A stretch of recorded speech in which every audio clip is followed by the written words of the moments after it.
परमेश्वर के धन्य नाम की महिमा हो। प्रभात मनन के सत्र 2667 में आप सभी का बड़े प्रेम के साथ स्वागत करता हूं। आइए आज मनन के लिए हम पढ़ते हैं यहूदा अध्याय 1 की 14 और 15। हनोक ने भी जो आदम से 7वीं पीढ़ी में था, इनके विषय में ये भविष्यवाणी की, देखो प्रभु अपने लाखों पवित्रों के साथ आया कि सबका न्याय करे और सब भक्तिहीनों को उनके अभक्ति के सब कामों के विषय में जो उन्होंने भक्तिहीन होकर किए हैं और उन सब कठोर बातों के विषय में जो भक्तिहीन पापियों ने उसके विरोध में कही है, दोषी ठहराए। हमारे कल के मनन में हम ये देखे थे कि हनोक अपने जमाने में कैसे यीशु मसीह की परछाई बनी थी। परमेश्वर को प्रसन्न करने हेतु हनोक ने जो जीवन अधर्मियों का उस जमाने में बिताया था, उस पवित्र जीवन ही यीशु मसीह के जीवन की परछाई थी। अब प्रारंभ में पढ़ी गई पद में लेखक यहूदा कह रहा है कि हनोक ये भविष्यवाणी की थी कि प्रभु लाखों पवित्रों के साथ न्याय करने के लिए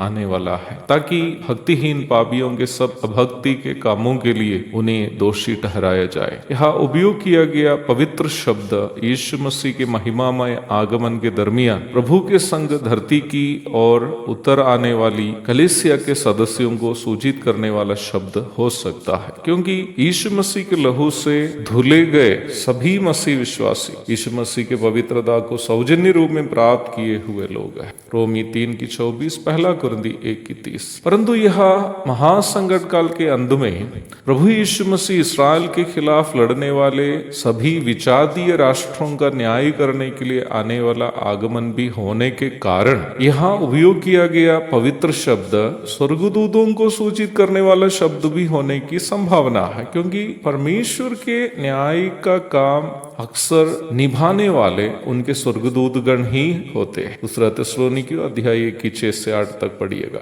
इसलिए यहूदा के द्वारा उपयोग किया गया पवित्र शब्द प्रभु के पवित्र स्वर्गदूतों को सूचित करता है करके यदि कोई दावा करे तो उनसे तर्क करने की जरूरत भी नहीं है, क्योंकि प्रभु के महिमामय आगमन के दरमियान उनके संग कलीसिया भी होगी और शक्तिशाली स्वर्गदूत भी होंगे। अब सवाल यह है कि हनोक ने प्रभु के इस आगमन के बारे में कब भविष्यवाणी की, जबकि मैंने कल भी ये बात आपको बताई थी कि बाइबल के कोई भी अन्य भाग में हनोक की इस भविष्यवाणी का जिक्र नहीं है, सिवाय शुरुआत में पढ़ी गई पद में। मेरा विचार यह है कि आक्षरिक रूप में हनोक ने इस प्रकार की एक भविष्यवाणी नहीं की थी, परंतु एक अधर्म से भरा जमाने में हनोक का पवित्र जीवन को जो यीशु मसीह की परछाई थी, न्याय करने हेतु यीशु मसीह का द्वितीय आगमन की भविष्यवाणी के रूप में यहूदा प्रस्तुत कर रहा है। पहला पत्रस अध्याय 2 की 11 एवं 12वीं पदों में हम इस प्रकार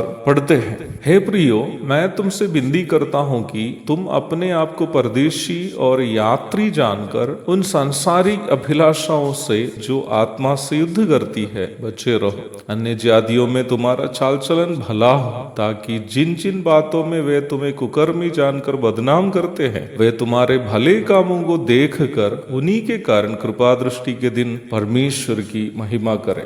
ऐसा एक जमाने में जब हर कोई परमेश्वर का भय किए बिना जीवन बिता रहा था, हनोक ने उनके सामने अपने जीवन से ये संदेश दिया कि पाप का न्याय करने के लिए यीशु मसीह आने वाला है। संसार के पापों से अलग होकर जब हम यहाँ जीवन बिताते हैं तो अक्सर हमें संसार के लोगों के मजाक का पात्र बनना पड़ता है, परंतु वचन ये स्पष्ट करता है कि दुनिया की बुराइयों से अलग होकर परमेश्वर के भय में हम बिताने वाला जीवन, भाव में जीवन बिताने वालों के लिए एक संदेश है कि ये दिन शीघ्र खत्म हो जाएगा और भविष्य का एक दिन प्रभु उनके पापों का न्याय करेंगे। अर्थात इस दुष्ट संसार में बुराइयों से अलग होकर मसीह के स्वभाव में हम बिताने वाले जीवन ही हमारी ओर से संसार को देने लायक सबसे अच्छा सुसमाचार संदेश है। एक और शुभ दिन की धन्य कामनाओं के साथ आज का मनन में यहाँ समाप्त करता हूँ। प्रभु आप सबको आशीष देगा।